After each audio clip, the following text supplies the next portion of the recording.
My name is Oshife Larry.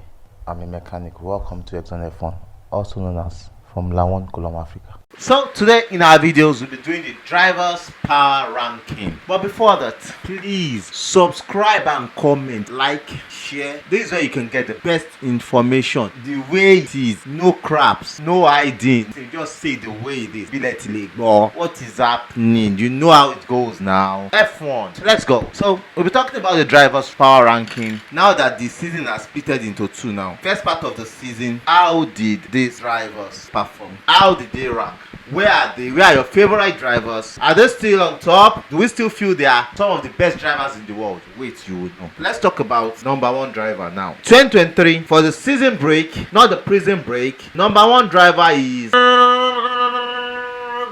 no, start from number 20. The number 20 driver is ranking number 20 is Logan Sargent. The reason why Logan Sargent is ranked number 20 is because Nick De Vries was asked by Red Bull this year. About 3 races ago, he was caught out immediately after Silverstone, and Nick De Vries, sorry. So he'll be ranked number 21. We talked about number 21 immediately after number 20. And how has Logan Sargent performed this year? Logan Sargent has performed so poorly. Though he's a rookie, he has not really proven himself in a car that is not so bad to drive, but still the same Williams that we've seen all over the year. But the Williams this year has proven that they have the best straight line speed. Should we say behind the Red Bull? But for me, their straight line speed is far ahead of Red Bull without DRS. But with the DRS, that Red Bull is a spaceship. There are so many things that signifies that Red Bull copied the flaw of the 2022 Williams. That is telling us that Williams have a good design, but I think they lack the funding to put them in the position in which they would love to be. So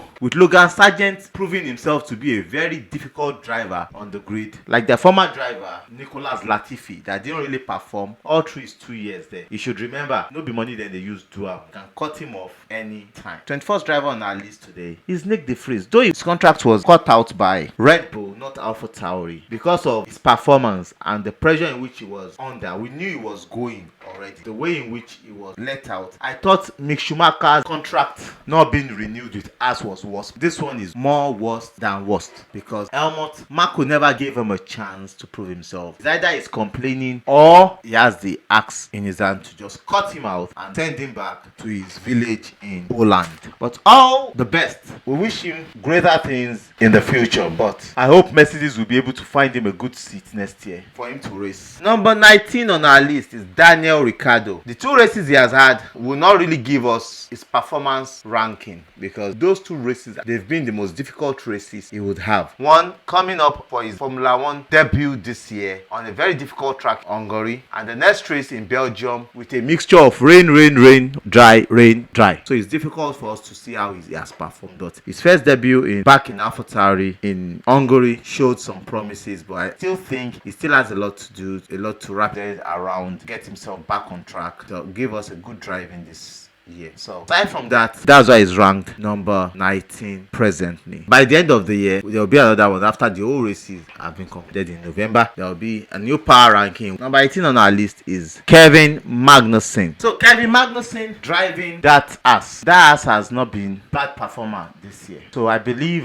Kevin Magnussen should have done a good job with his position in the team. He spent much time in that team than Nico Hülkenberg, and he came back to that team before Nico Hülkenberg. And I think Nico Hülkenberg should not have outperformed Kevin Magnussen. Nico Hülkenberg has really outperformed him, and he has given his heart to that team to show the reason why he deserves a new contract in that team. Do I see Gene Haas renewing the contract or Gunther Steiner renewing the contract of Kevin Magnussen? Still under a doubt, because his times with Roman Grosjean did not end well. I remember a lot of curses from Gunther Steiner during some races and after some races, especially in 2019. At a point, he was really cross with them 2 drivers that he said some bad words he didn't mean. And Gunther Steiner is one of the most prolific guys in Formula One. He comes out, he says it the way he feels it should be said, and he walks away. He comes out to just speak his mind, and whatever you say, he does not care. Kevin Magnussen has not really done a good job for himself. He has not proven himself in that team to show that he really deserves a seat there next year. You should remember there are drivers loitering around Nick De Vries there. Mick Schumacher can still get a second chance because of the way he has handled his break. He has been so outstanding. I think there might be a seat for him soon. There will be driver reshuffling in some teams though. Those that have seats that they don't treasure now should keep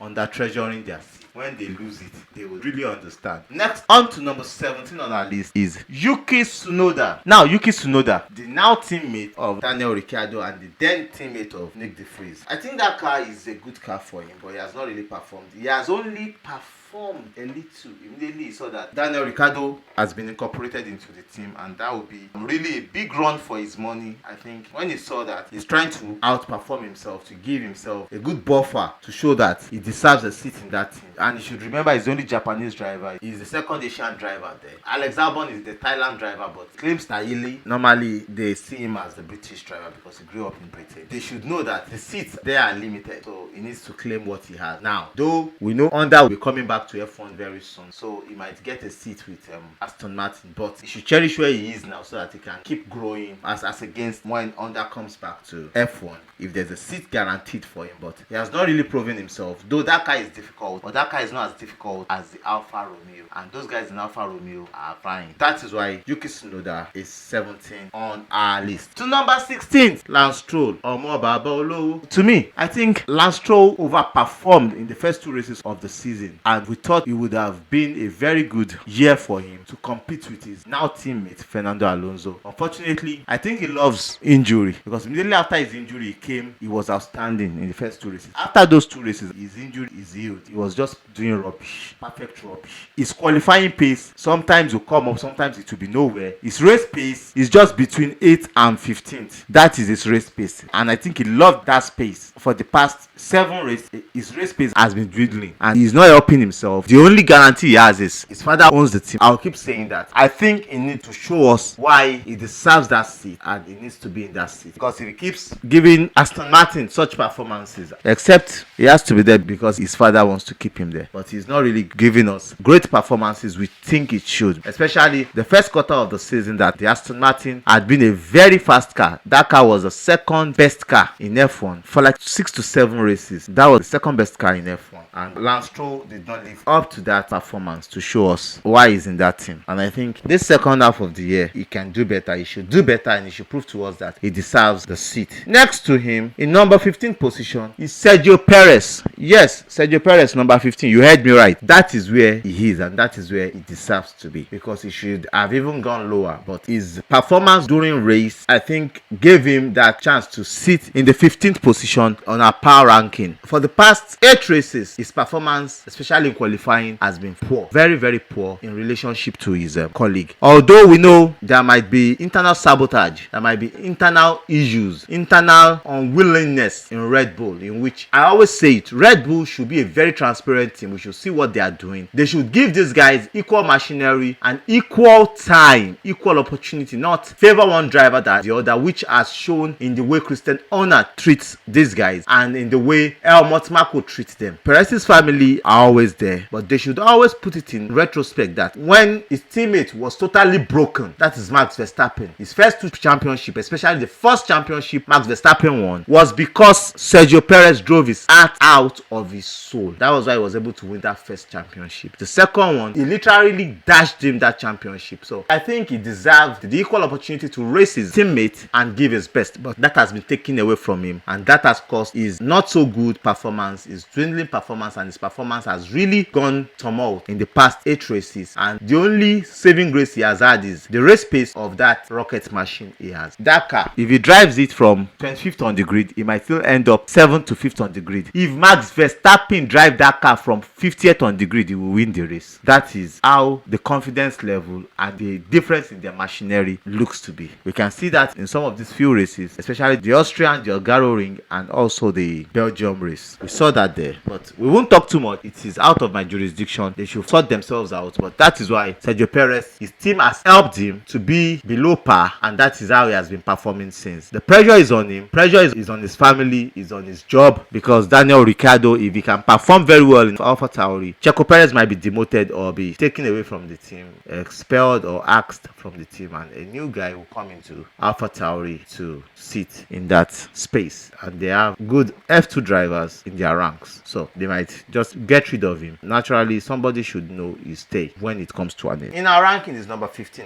To number 14, Valtteri Bottas. Valtteri Bottas this year with that difficult car, because I can tell you 100% that car, that Alfa Romeo, is the most difficult car on that grid. After their good show in the first two races, but we know they would be in the middle point, and we thought they can be chasing or giving McLaren and Alpine possibly a run for their money. That team has really gone down, and they've shown us that they are in a struggle. They've garnered just 9 points, which is possibly bad, because that is not where they were last year and 2 years ago. But Valtteri Bottas, the most experienced driver in that team, should be doing a marvelous job, a very good job to turn their fortunes around. But to me, he has not proven himself to be a mature driver. Zhou Guanyu has been so close to him in performance. So Valtteri Bottas needs to do more than a cowboy, chicken roaster, monster, and fine boy clean shave. He should get into the car and do a serious job, because that is what he's been employed for. That's the most difficult car on the track, but you can do it if you can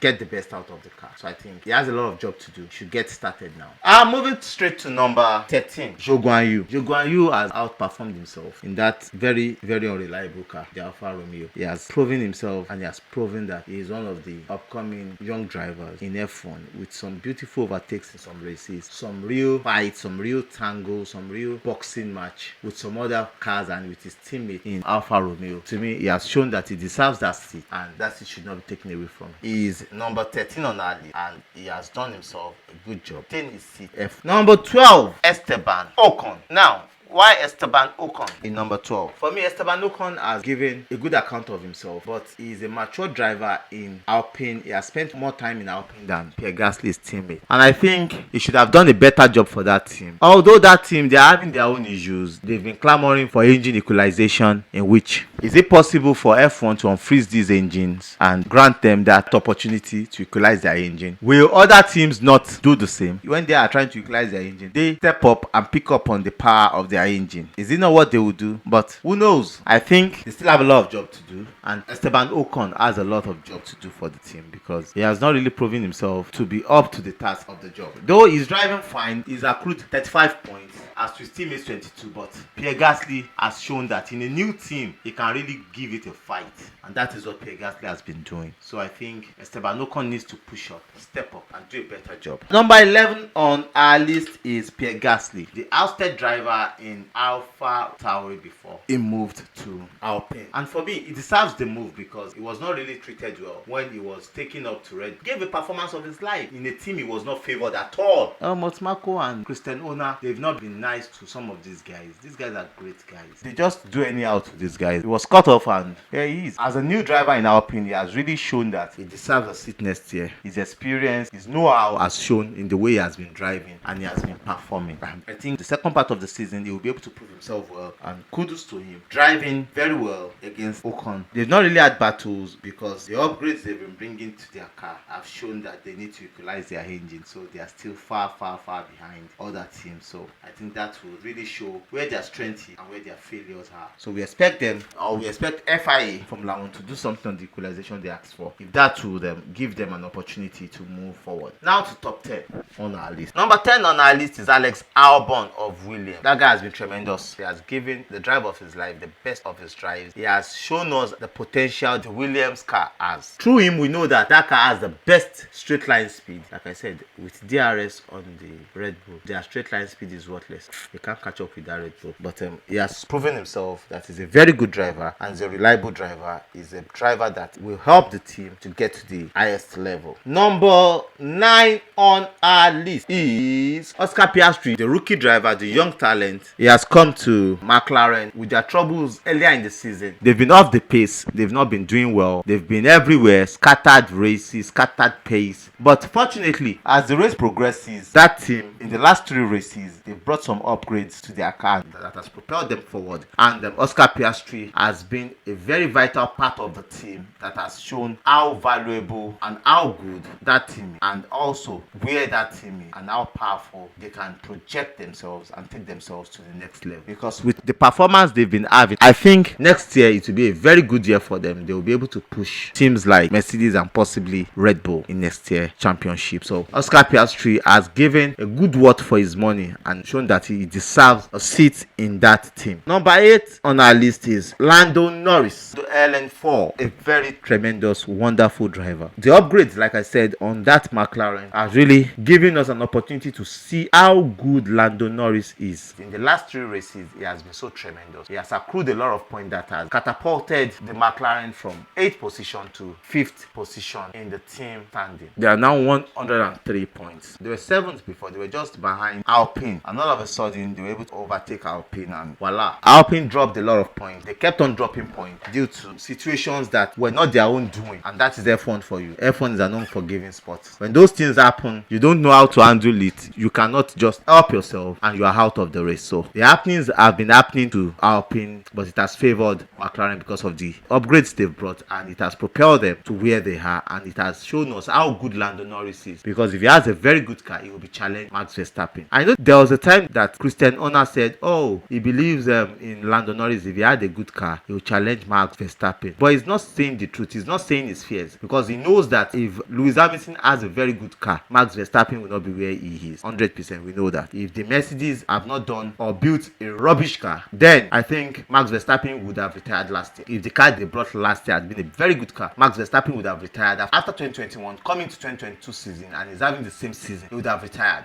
because he cannot cope with pressure. It has shown in his races in previous years that under pressure he cannot cope. He complains a lot. It's for his team to handle. But Lando Norris, I can tell you that guy has given a good account of himself, and we know with more upgrades coming, they would perform well and they would push harder and better to put themselves in a great position in the championship, because I see them possibly overtaking the Ferrari. If Ferrari is not careful, they might be possibly overtaking the Ferrari. If Aston Martin too are not careful, well, they missed out totally, because the amount of points they've gained in the last 3 races is more than the same point that Ferrari and Aston Martin have gained in the same time. So they've really done a very good job on their car, and Lando Norris is really performing in that MCL McLaren car. Number 7 on our list is Nico Hülkenberg. Yeah, Nico Hülkenberg. Hold on, wait. Let me tell you why. Some people will say, in that car, why Nico Hülkenberg? The truth is, as bad as that ass is, Nico Hülkenberg has always proven himself. That car is a one-pace car. Magnussen did not utilize that. Nico Hülkenberg has utilized it. He's a new cat in that team. Yes, he's an old cat in the game, but he's a new cat in that team, and he has proven himself that yes, he deserves a seat, and he's in the seat, and if he gets a better opportunity, he deserves a better seat, because his one-pace lap in that car is outstanding. Outstanding. In practices, in qualifying, he has outperformed some big teams. He has shown that yes, he deserves this seat, and he is in a racing car that has nothing to prove, but he's going to prove something to them. And his race pace has been quite beautiful. He's had some beautiful battles. He's had some good race pace. He's been able to push the team and push other teams around him, and that just shows how resilient he is and how good Nico Hülkenberg is. I think with his position in that team, they've learned a lot. They're a low budget team, but they've been showing their strength. Nico Hülkenberg is ranked number 7. You may not like it, but you can't change it. That is where he's ranked on our chart. Now to number 6, Charles Leclerc. Charles Leclerc has made a lot of mistakes this season, and most of the mistakes were him trying to compensate for the structure and mistake deficit of Ferrari. Ferrari is a beautiful brand. A lot of us love Ferrari. Won't drive a Ferrari. Up in my Ferrari. But their F1 team for the past 10 years, they've been so awful. They've not told us why they deserve to be in F1, because they've had so many bad races, and then Charles Leclerc has been trying to compensate for that by overdriving the car most times. Most times when you overdrive that car that is worse in performance, he underperforms. There are races, especially in Miami, US, and in Canada, they deserve good points, but they came up short, especially with Charles Leclerc, and that's why he's number 6 on our chart, because he can do well, he can do better. He's a tremendous driver, but he has not proven himself to be that in race and in qualifying. Number 5 on our list is George Russell, the Mercedes-Benz driver. Last year, everybody was like, oh, he outperformed Lewis. He's a good driver. Is this, is that? Yes, we know he outperformed Lewis, but do we know why he outperformed Lewis? Because Lewis was doing the job of the simulator, the experimental car and everything in that team. But now, this year, Lewis has proven that, no, look at it. I am the best driver in F1. Yes, presently, he's the best driver in F1. He might not be where he wants to be, but presently, he's the best driver in F1. The machinery given to him has not really giving him the opportunity to prove himself, to show the world that yes, this is who he really is. George Russell could have climbed the chart to maybe number 2 possibly, but he has made a lot of mistakes this season. If you look at his mistakes with the machinery, yeah, they have a poor machinery. We can rate their machinery at the Mercedes-Benz level to the Alfa Romeo. But one thing Mercedes have always done is they've always made sure they get points, maximum points in race. No matter what it is, they struggle to get the points out. I think George Russell can do better. His qualifying sometimes is poor. His races sometimes, we thought Lewis Hamilton races sometimes last year were poor. But we now see how George Russell struggles in the same position if he qualifies them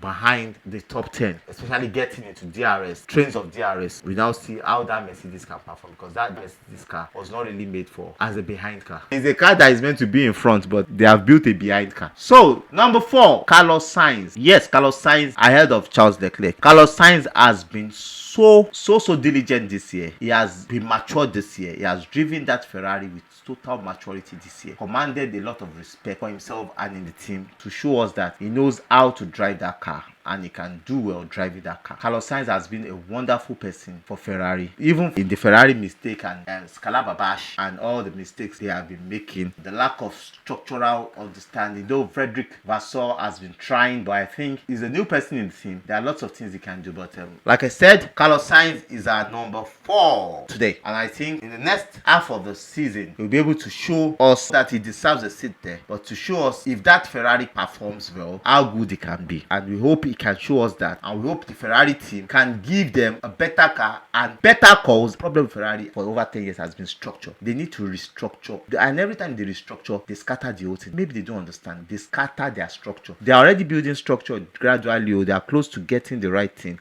The next thing, they'll just change the leaders at the top. The next thing, everything scatters again. They start from the beginning, back to square zero for them. So I think they need to do a better job, and Carlos Sainz would perform if they have a better job. They have a good car, but they've not been doing a better job with the car. Number 3 on our list today is Fernando Alonso. Yes, Fernando Alonso. If anybody tells Fernando Alonso this year that you'll be in a car that will be third in the championship point, and you will also be third in the driver's performance point, you would say, no, how? That Aston Martin, they are still struggling. But Aston Martin brought a car that was the second fastest car in F1 presently this year. In all areas, they were so close to Red Bull, but that Red Bull is a rocket ship that is miles away from them. When they brought their upgrades in the middle of the season last year, everybody said that car is a Red Bull B specs. Yeah, it was a Red Bull B specs, but that car has really put the Aston Martin team in the position in which they had it. And Fernando Alonso has really outdrove himself. He has proven to us that he deserves the seat he got, and he's working hard to be a better person and a better himself in that seat, because his astonishing drive this year has been just crazy. He has driven himself, he has proven himself, he has been tremendous. Fernando Alonso has just been tremendous. He could have been number 2, but he has made some mistakes that we really saw, and those mistakes has demoted him to number 3 where he, and we hope that he can perform better if they brought the upgrades they are bringing to Holland to make that car faster. And the upgrades they brought last did not really perform and slow down the car, but when they bring the upgrades they are bringing now, we hope that they can bring a better upgrade, and that will show the pace of the car, and they can be possibly where they deserve to be, how they deserve to be, and where they need to be. That car has the right upgrade to push it to the next level. So that is what we are hoping for them, and we hope that that will happen for them. Possibly that is if they push themselves, get themselves to that place they think they deserve to be. And to top 2 drivers on our list and on the grid presently. Who are the top 2 drivers? Who do you think they are? Yes, starting from the second driver, this is Lewis Hamilton. Yes, Lewis Hamilton deserves the spot. I know some people will come out and say, hey, why this? He made some mistakes. No, Lewis Hamilton has made less mistakes. He has only made one mistake this season in Spain when he spun off, and it's a mistake every other driver did on that same track, and that cost him the qualifying on Saturday in Spain. And I think on Sunday was able to make up for that on Sunday. And aside from that, he has not made any other mistake. He has driven perfectly and proficiently. In Belgium, the sprint race, some people say, yeah, he made him. No, actually in the footage, Sergio Perez turned into him, and I think that was why Sergio Perez drove as reckless as he drove on Sunday. Well, he's under pressure, and I don't blame him because he's in the team that they cut people's head off. But Lewis Hamilton has been a very wonderful driver this year. He has driven that Mercedes that I would rank in the same position I would put Alfa Romeo in their ranking, in where those cars stand naturally. That is where the Mercedes stands or stood this year. Himself and his teammates has been able to churn out great times, great qualifying, and great race from that problematic car. Although they upgraded the car, brought new parts, and the car has been fast. Don't know where the car is presently because of the dry rain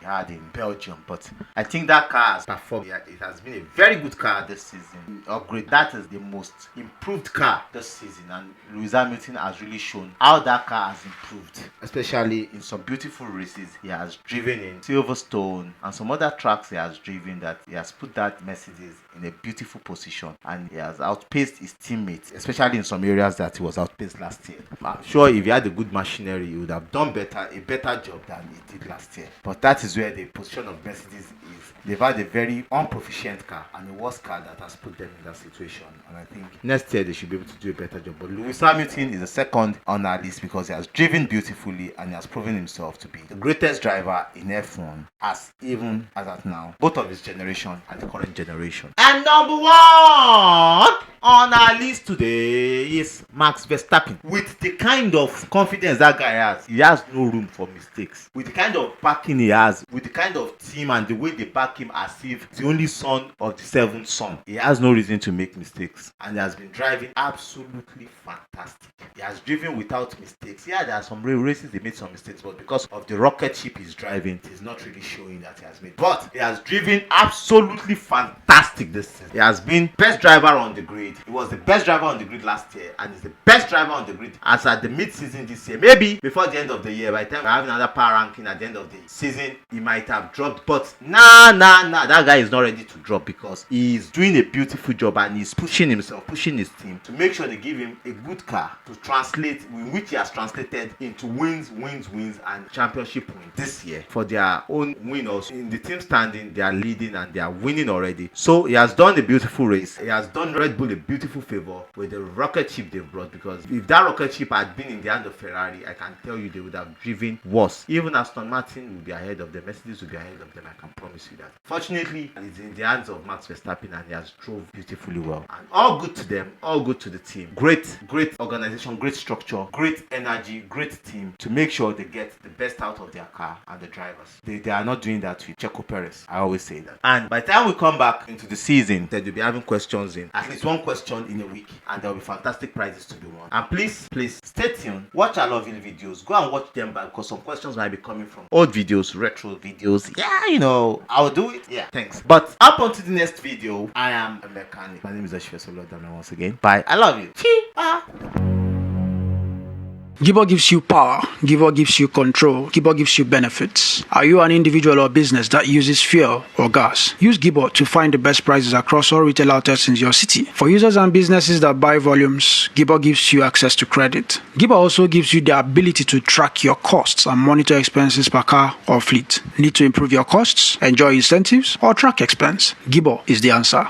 Enjoy 5% discount on your first 5 purchases when you get your next fuel voucher from Gibor. Log on to www.gibor.co to enjoy this. Retail outlets wanted nationwide. We have a new friend in the house. We are in Nigeria here, West Africa. He provides internet for us. They provide the best internet around the mainland, and I know they are still moving to the highland and they are moving all around Nigeria. But for you to get internet on the mainland, contact Fibrad Telecom Limited. They get you sorted out ASAP. The best cable internet on the mainland, fiber, I think they get sorted out. We talk much about them in the course of some of our videos, but contact them, they get sorted out. If you're a builder, if you're an art collector, if you have a showroom, Rated is the best place to get the artworks you need for your new buildings, for your art collections, for your showroom, for your exhibition. Rated Art have one of the best murals, mosaic works, and different art patterns in Nigeria presently. And it's somebody that you can communicate with, talks to you, you tell him what you want, and he will bring